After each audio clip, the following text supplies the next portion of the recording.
Coming to you from the haunted halls of Hitting the Field Studios, good evening, and welcome to Nighttime, the scariest, frighteningest, blood-curdlingest college sports show this side of Central Florida. It's Halloween, and we got a super scary episode here for you today, which is just a normal episode of me and my sick and twisted mind. Alongside Patrick Previty, I'm Matthew Brecker, and Patrick, who are you supposed to be? I'm from the movie Dodgeball. If you could dodge a wrench, you could dodge a ball. Right. There are 5 rules of dodgeball. Dodge, duck, dip, dive, and dodge. You look like Michael Cera from Juno. That's fair. And I look like Joey Chestnut, too. Yes, actually, yes, very much so. Amazing athlete. But you know what? It's time to get into the horror that is college football. This season has been full of scares. There's a 17-year-old haunting SEC secondaries at Alabama. Florida State has shown that they need a full-on exorcism. And Ashton Jeanty has been carving up the record books like he's Michael Myers. Same backfield stance, too. But the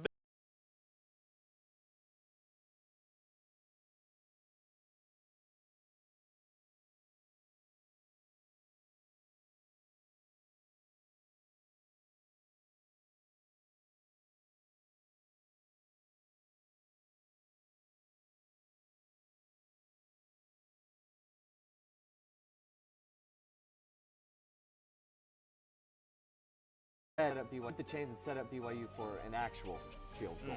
Second quarter now, it's LJ Martin. Pretty good game for him, and he's going to get it and drag UCF defenders with him. 15-yard touchdown run. It's getting brutal. Yeah. UCF offense unable to produce anything up to this point. RJ says, "Unleash me!" He's going to get loose and break off a huge gain. That'll set the Knights up at the goal line. And hold on, I think I see some HTF reporters down there. There we are. They're looking good right there. RJ Harvey gets on the board for the first time today. Big game for him. Knights will pick up a field goal as well. So it's 17-10 with under a minute to go. BYU trying to get into field goal range. They'll get it in more. Missed tackle leads to this 62-yard touchdown for Chase Roberts. That's right. But BYU, you know, they're going to add on 7 before the half.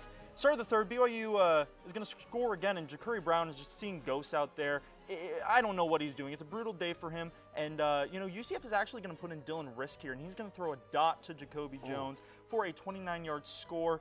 At least something went right for the Knights late, because this one is over 37-24. Look, 37-24, it might seem like the Knights were doing something in this game, but in my opinion, no. It was pretty rough. Down 27 in the fourth quarter. It was pretty much over. Yeah, but we got something going when we put Risk in, so maybe that's something to see. But we're going to get into some UCF questions with our own Kathleen Moore, or should I say Eric Kurtman. Eric, how are you doing today? Oh, I'm doing great. Thank you so much for asking. You know, UCF football is pretty sad, but we're still out here reporting on it, so. Of course. Absolutely. I guess we'll start right with the very first question. They fired the defensive coordinator, Ted Roof. What's the plan going forward for UCF and their defense, and is this the right move? Yeah, honestly, our defense has given up 37 points in 4 of our last 6 games, and that's pretty inexcusable for being in the Big 12, if I'm being honest. I think this is definitely the right move, because clearly if you're giving up that many points, then players aren't communicating, coaches aren't communicating, and the style of coverage isn't working. I'd love to bring in an outside hire for the new defensive coordinator, because I don't believe that's been announced yet. But that can be challenging mid-season, so I'm definitely interested to see where Gus and his staff are going to take this decision. Yeah, it was a big shakeup. And on top of the defensive changes, there was another shakeup on the offensive side of things. Tim Harris will now call plays on the offense instead of Gus. Is that the right move? What do you think? Yeah, Gus has really lost the trust of not only the team, but this entire fan base. I think in his eyes, he's going to be like kind of the big goals of the game guy, where Tim Harris can kind of step into the role of trying to keep the offense on track, like play by play. That's fair, yeah. Moving to probably one of the more consequential injuries on the team. How will Kobe Hudson's injury affect the team going forward? Who will be next to step up after? And will the team, after they've lost their two best receivers, and should Dylan Risk be the starter moving forward? Losing Kobe Hudson was probably one of the most brutal moments of the season. while we don't pass much here, like Matthew likes to say, Yeah, I do. we have a lot of quarterbacks that we're trying out. And they've all been consistent with one thing: the ball goes to Kobe if it's pass.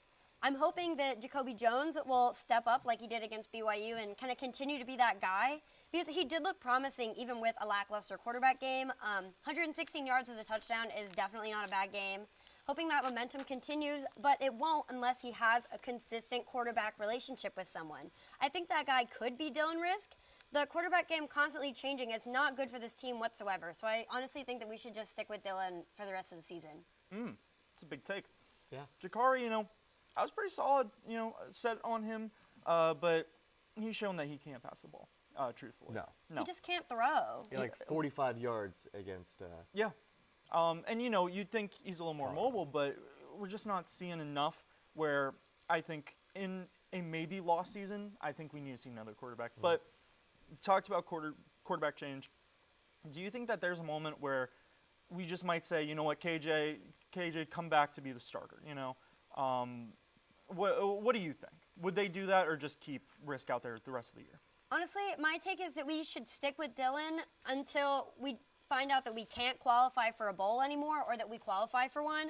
After that, they can play whoever. I really don't care at that point. It wouldn't be a bad idea to maybe give EJ Colson some snaps and some practice if we can't qualify for bowls, because at that point, it's basically just like preseason NFL. It doesn't really matter, so you can kind of play whoever you want if you don't qualify. That's fair. I can almost see a world where EJ Colson does get another start this season, or an actual game. As long as he doesn't go past 4 games, he still keeps his red shirt. So why not? Yeah. I think they would be okay with that. So it wouldn't be this week, but I think in the future, I definitely could see that happening. Fans chanted "Fire Gus" during the game. This was entering halftime. Were the fans out of line for that? I mean, I think that this student body expects a lot out of this team, and rightfully so. I mean, most games are in the blazing heat. They waited forever to get their tickets with the crappy ticket system. So I feel like they deserve a coach who's going to give it everything they've got every single week. And when that doesn't happen, like on Saturday, things start to come out whether they're uncalled for or not. Yeah, that's fair. And, me and you were on the sideline for that game. And we were. The fans were pretty loud about their aggression. That wasn't the right word. Their displeasure. But yes, their displeasure in the game. But, moving past homecoming, what do you think UCF will need to do to win the game against Arizona? I think that one of Arizona's biggest strength is in their passing game with Noah Fafita. I think that's how you say his name. I think so we need to possibly consider running some double coverage for their top wide receiver, McMillan. One of our biggest defensive issues is not putting pressure on the quarterback as well when they're in the backfield. And we can't let Fafita have all the time in the world to move about the pocket, so something's got to give. So I'm going to wrap these two questions into one. Will UCF make a bowl this year, and will Gus Malzahn be the head coach of UCF next season? So I said last time I was on Nighttime that it depended on how this past game went. We didn't get blown out, but we also barely held our own. And I'm going to err on the side of no, we're not making a bowl at this point. After this weekend for Space Game, all of the teams that we have left are a pretty similar caliber team. I feel like they're all on a very level playing field. And then if we make a bowl, Gus might remain the head coach, but that's even a stretch at this point. I wouldn't be surprised if UCF has already got a few people in mind that they're in contact with regarding new head coaching positions. Certainly got to be thinking about it. Yeah, I personally think that a bowl game would save Gus Malzahn's job. I think it does strictly remain that he needs to get 6 games won this year, or he will not be the head coach of UCF next year. See that. But thank you so much, Kathleen, for joining us. UCF will certainly hope to turn things around. Now we go to Diego Ortiz with an update on college baseball. The college baseball season is about to get started this spring, and UCF will be looking to make an extra leap in 2025. After finishing 37-21 last year and 8th in the Big 12, second-year coach Rich Wallace and the Knights will continue to build on their momentum from the 2024 season. UCF had the 33rd best recruiting class this year, and they added 5 pitchers in the 2025 transfer portal. UCF will lean heavily on outfielder Matt Prevest for run support in 2025. In 2024, he finished batting .342 and had 80 hits, 10 of those being doubles. As far as their pitching, Dominic Castellano will look to provide the spark the Knights need on the mound after pitching 60 1/3 innings in 2024 and attaining a 2.83 ERA.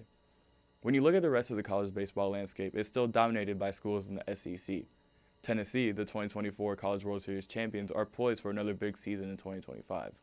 They lost some talent to the major leagues, but they still can rely on pitcher Nate Snead, outfielder Kobe Backus, and infielder Hunter Hyde to make their mark on this year's team and make a name for themselves. Texas A&M, the runner-ups, are also looking for a big season in 2025. They had the 6th best recruiting class of the year, and they dominated much of their College World Series run. LSU is another program looking to have a big year after coming off a down year.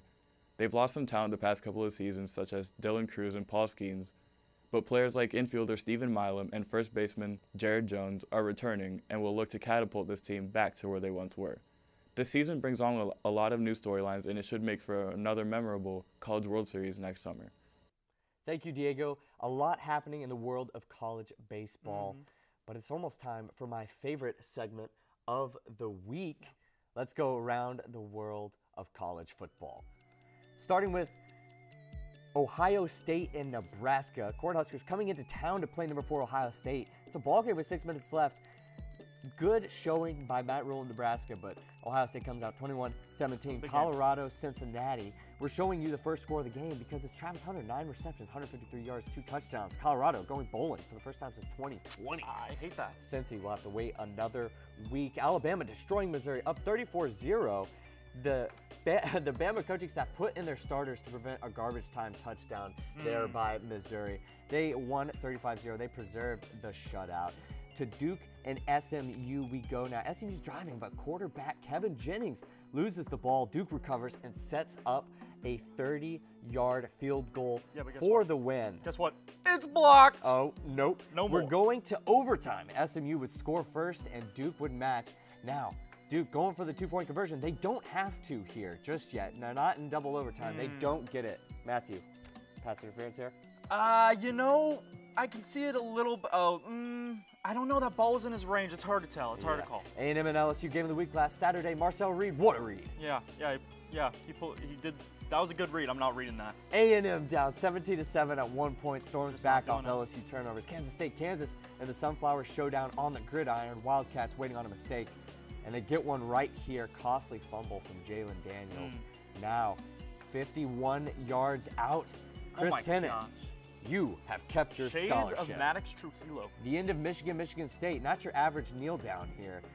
Michigan wins the game and fight both by knockout. Michigan, 5-3 right now. That's pretty good. Penn State down 3 late in the third quarter. Braden Locke throws an interception to Jalen Reed, spoiling Wisconsin's homecoming. And it's not looking good for them the rest of the way. They got a pretty tough schedule. Looking like Drew Lock. Penn State, they remain undefeated, ready for a big showdown against Ohio State this upcoming week. Now for an AAC showdown, Tulsa, UTSA. Roadrunners were up at 1 point, 35-7 in the game. Tulsa takes the lead on this touchdown. 8 plays, 92 yards, 1 minute and 1 second. The Golden Hurricanes with the win and comeback of the week. Now headed over to Ball State, NIAU. Ball State's kicker, Jackson Corville, has this field goal blocked. That came after a missed extra point, setting up the glory for the NIU kicker to take the lead. But guess what? His teammates got his back. They go all the way down the field in 13 seconds. They're going to give him one last chance at glory from 52 yards out. And he drains it after a missed extra point, missed field goal. And look at that. Carry him off the field like he's Vince Lombardi. Honestly, really good, because you always see college kicker situations like that, and they don't turn up with a good story at the very end. There. Good ending. You know, Ball State, as you know, is my college football 25 dynasty, so it's nice to see them succeed in real life for sure. Love those guys. Yeah, gotta love them. Cardinals. Now it's time for a very new segment, College Coaches as Halloween Candies. Kick us off. So first we're going to be starting with Mike Norvell, and he is an apple, all right? Awful. This season is a disappointment. It's a failure. He's an apple, all right? Terrible. I can't say anymore. Why would you give an apple on Halloween? Mike Norvell's You're evil. It's when you go around to the neighborhood and you get an apple, you have to be extremely disappointed. That's exactly what Florida State is feeling this year. Moving to Kirby Smart. Kirby Smart is a Reese's Peanut Butter Cup. Best in the Halloween game and best in college football. When you think of college football, you have to think about Kirby Smart. And right now, he's the best in the game. 2 rings, that's pretty darn good. I think he's the best candy for Halloween. I can see that. I love a good Reese's. That's my favorite. But moving on, we're going to talk about Dabo Swinney. and he's a Snickers, you know, because Snickers is also pretty good. Yeah. You know, and it might not be as good as the Reese's, but it's still up there. It's in that upper echelon. It's a classic. Yes. It's not going out of style just yet. No, yeah. I think you would always be happy if you got a Snickers. Exactly. Now, Ryan Day. Ryan Day is candy corn, okay? You either love him or you hate him, and I know a lot of people right now hate him. I feel like the candy corn stock is down a lot right now. The Ryan Day stock is kind of down right now. They're doing good this year, but they got to beat Michigan. That's the issue. Ryan Day's candy corn. I agree. I'm not a big fan of candy corn. I'm just saying. I hate candy corn too. Not a big fan. But you know what?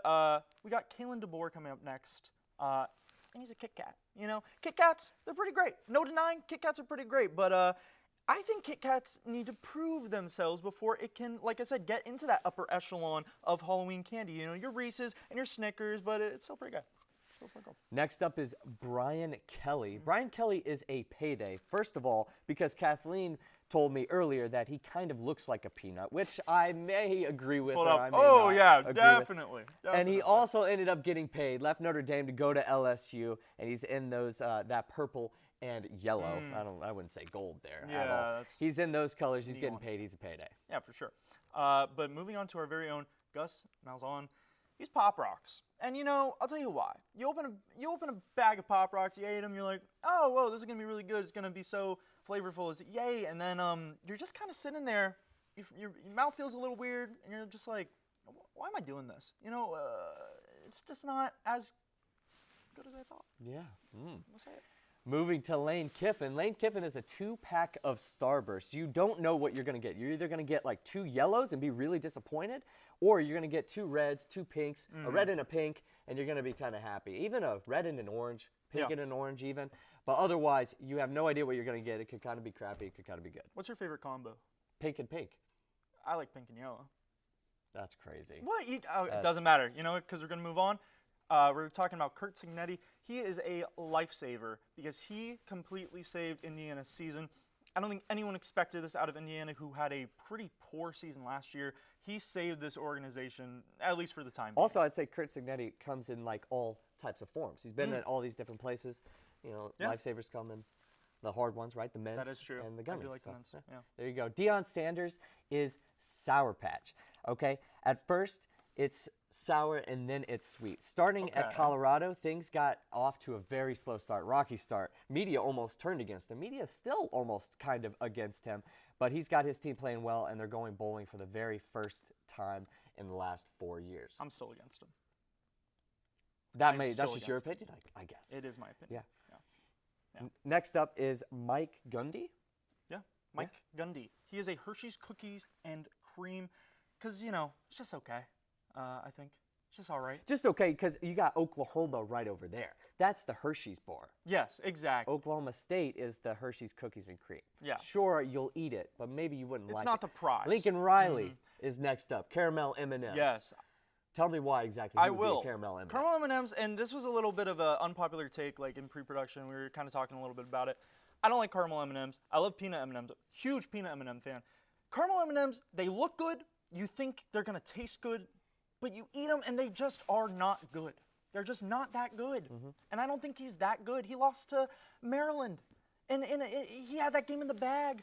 What about Billy Napier? What would Billy Napier be, the head coach of Florida? He'd be a popcorn ball, and I'll tell you why. Popcorn's good, you know. I like popcorn. I like going to the movies, eating some popcorn. But when I get it in a ball for Halloween in my bag of candy, I'm just like, whatever. It just doesn't feel right. You know, maybe you'll eat it. Maybe you'll just toss it out. You know, I guess it's up to you. Oh, man. James Franklin is the last one on our list. He is a runt. I don't know if you've ever had these types of candies, but they are a choking hazard for young kids. Yeah, I've had them. I've just never heard them, like, called that. Oh, what have you heard them be called? Just like, I don't know, hard banana candies. Well, he's also the little brother to Ohio State and Michigan, so it's kind of the runt of the pack and chokes. That's fair. Yeah. But that is going to do it for this segment. That was fun. But we're going to toss it over to our producer, Justice Covert, to talk about the scariest places to play in college football. Thanks, guys. What better way to cap off the spooky season than to go over some haunted houses, or stadiums, rather. Here are my top 3 scariest stadiums to play in college football.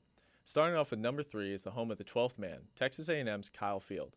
With a capacity of 102,773, the Aggies' homestead is widely considered one of the loudest stadiums in the sport, thanks to a renovation in 2015 to the south end zone and closing a part of the stadium where sound once escaped. Crowd noise at Kyle Field has been recorded to reach up to 122 decibels, comparable to a jet plane taking off. A difficult task for any offense's timing, I am sure. Slotting in at number 2 is LSU's Tiger Stadium, popularly known as Death Valley. One of the most ominous and intense atmospheres in college football, Death Valley isn't welcoming for any opponent, especially playing under the lights in front of a packed house of 102,000+ in attendance. And the Tigers deliver under those bright lights, boasting a 109-15 home record at night since 2000. When discussing the history of Death Valley, one can't go without mentioning the iconic earthquake game in 1988, when a seismograph registered an earthquake after LSU's Tommy Hunter connected on a 4th down, game-winning touchdown pass against Auburn with less than 2 minutes to play. Last but not least, we go from Death Valley to Happy Valley, heading over to Beaver Stadium, the home of the Penn State Nittany Lions. Why the stadium tops the list isn't so much the place, but the people, as Beaver Stadium features one of the greatest and most intimidating traditions in the sport with the whiteout game. Beginning in 2004 against Purdue, the whiteout game was established by the athletic department to motivate students during a down year in the program, asking for all those attendants to wear white. Since then, it has grown into one of the most anticipated games on Penn State's schedule every season, with this year's happening on November 7th against Washington. That's all from me and my list. I hope you guys would agree the picks. Back to you. Thanks, Justice. A lot of haunted houses in college football. Now it's time for Trick or Treat with Andrew Gregg. Andrew, how are you doing today? I'm doing great. I'm glad that I could be on the segment, and I'm excited for Trick or Treat with you guys. Wait, what's your costume, Yeah. Andrew? What'd you come dressed as? So I am Ted Lasso of the very famous Apple TV show. There's a couple of different ways you can go with this, but I'm officially going to go with Ted Lasso, I think. Okay. Yeah. It's a good way to go with it. Yeah. But we are going to get into Trick or Treat here. We're going to talk about some college football teams, that are a trick or a treat. So we're going to start with Indiana. What do you think about them? So I think Indiana is a treat relative to who they are as a college football program. Like you guys mentioned last segment, Kurt Cignetti has been one of the revelations of college football this season, coming from the Nick Saban coaching tree, and he's led them to the #1 scoring offense in the nation, as well as one of the best defenses in the nation. So I think that Indiana's been a treat for them for this season, and if they can go 3-1 in their last 4 games, they are definitely going to make the college football playoff, which is something that I don't think anyone had on their bingo card going into the season. No, I definitely didn't. Yeah. But I would say that we're already starting to kind of move the goalposts a little bit. Okay? I thought that this was supposed to be a trick or treat as in playoff contenders. I get it. They're going to make the playoff, but that's probably it. And I don't even know for sure if they're going to make it to the playoffs.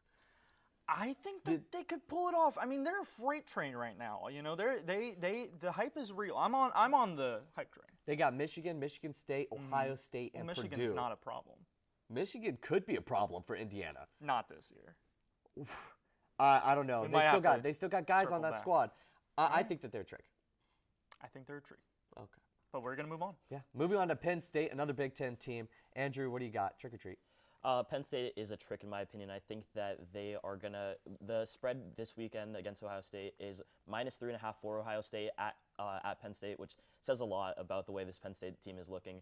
Obviously, Drew Aller has an injury going into this game, so that could be a factor in as well, and I don't think that their backup quarterback will be able to take on the likes of Ohio State. And I think that the Ohio State game is a big one for them, because then if they don't win this game, I don't know that they make it to the Big Ten championship, and if that doesn't happen, then I don't know that they won't be hosting a home playoff game, at least not past the first round. So I think that Penn State is a trick, and I just have not liked them all season. I think they should have lost against USC, and I don't know that they're one of the top 3 teams in the nation, in my opinion. So we're in agreement here. Yeah, me too. Yeah. I think it's a trick.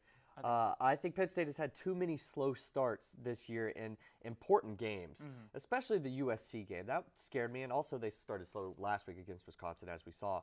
I just don't. Bowling Green. Yeah, Bowling Green was another one. It's just these are all red flags leading up to the Ohio State game. Out of all the undefeated teams that are left, I feel like Penn State is the most fraudulent.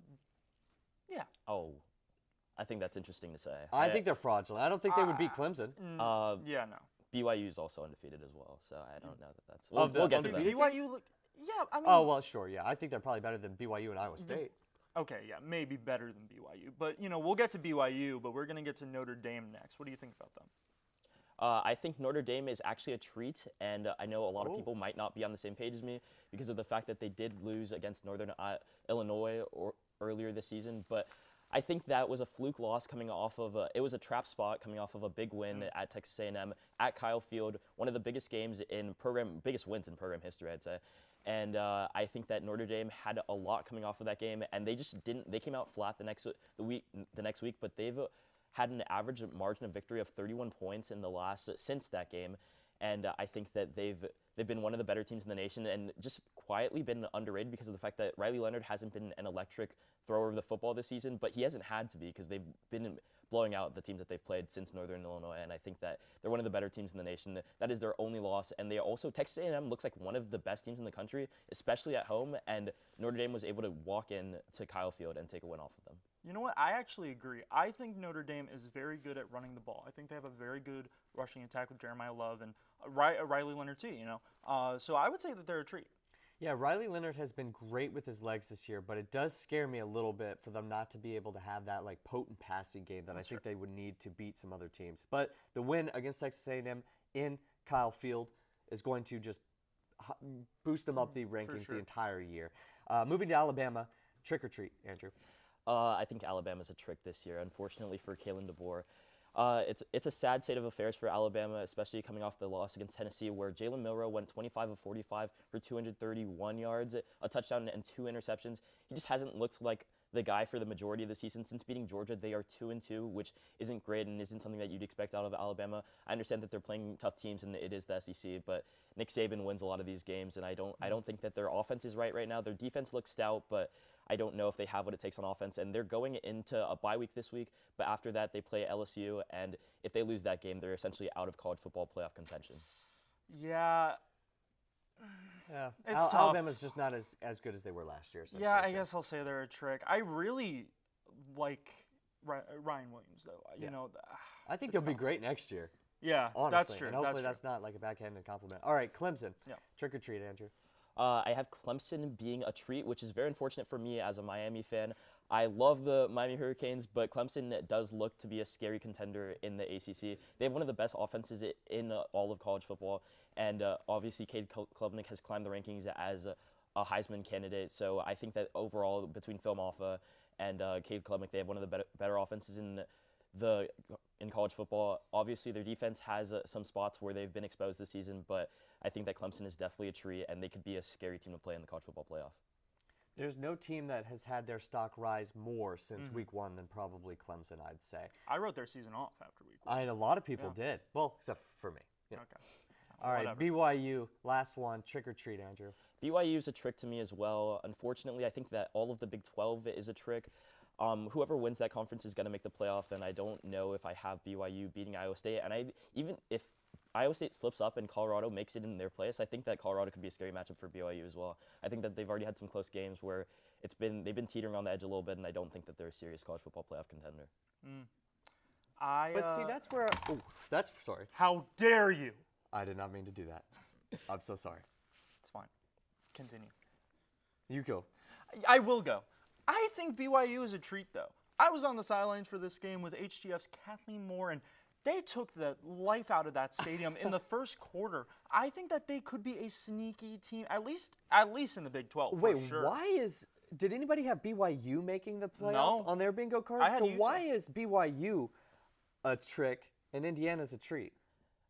I was going to say, you have to go both ways. If Indiana, BYU is a treat. I No, currently did. have Oh. them separate, but I think that if Indiana's a treat, or if Indiana's a trick, then BYU also has to be a trick. I think they're in similar boats, but I think that the Big 10 is more real than the Big 12 is, and I don't know. I just don't like the BYU that much, and if we're going based off college football playoff contenders, I don't think that you can qualify BYU as one of them. All right, well, moving into the game of the week before we get out of here. It's almost chicken time. It should be chicken time, but we don't have the hat. But we do have the game still. Penn State, Ohio State, a matchup of 4 versus 3. Andrew, we'll start with you. Who you got? I'm taking the favorite in this one. Ohio State just looks to be the better team. I think that their defense is going to be much improved, and their offense with Will Howard and everybody else on that team, I think it'll just be too much, especially with Drew Aller coming off injury. Yeah, I'm going to have to agree. And I know I was kind of saying before, maybe Penn State, maybe upset alert, who knows. But I think that the injury is going to be hard to overcome, and I think Ohio State will pull this one out. Yeah, I think Ohio State will win this game by 4 touchdowns probably. And I will wear the chicken hat if Ohio State loses because obviously we have the same pick. So Yeah. usually we Well, just it's about we just go score. to I know it's about scoring. I can have give you a score. I have Ohio State 42-24. I'll do 32-17. Wait, that might not be 3 touchdowns. 4 touchdowns, no. 42-14. There we go. Okay, fine. Yeah. 32-17. That's better math. All right, and to Justice Covert, if Ohio State wins, you have to wear the chicken hat next week, okay? Ooh, that'd be fun. Yeah, do it. Do it. But that is all the time that we have for nighttime today. Thank you so much, Ted Lasso, for coming on. I appreciate it.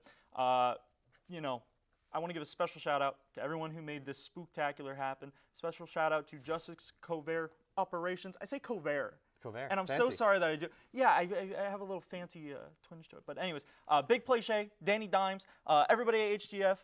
I'm Captain Crashout, and I have to return some videotapes. Happy Halloween. Don't operate heavy machinery while under the influence of giggle juice. See you next week for nighttime in space. He didn't even thank his co-host. Thank you, Patrick Predator. I appreciate it.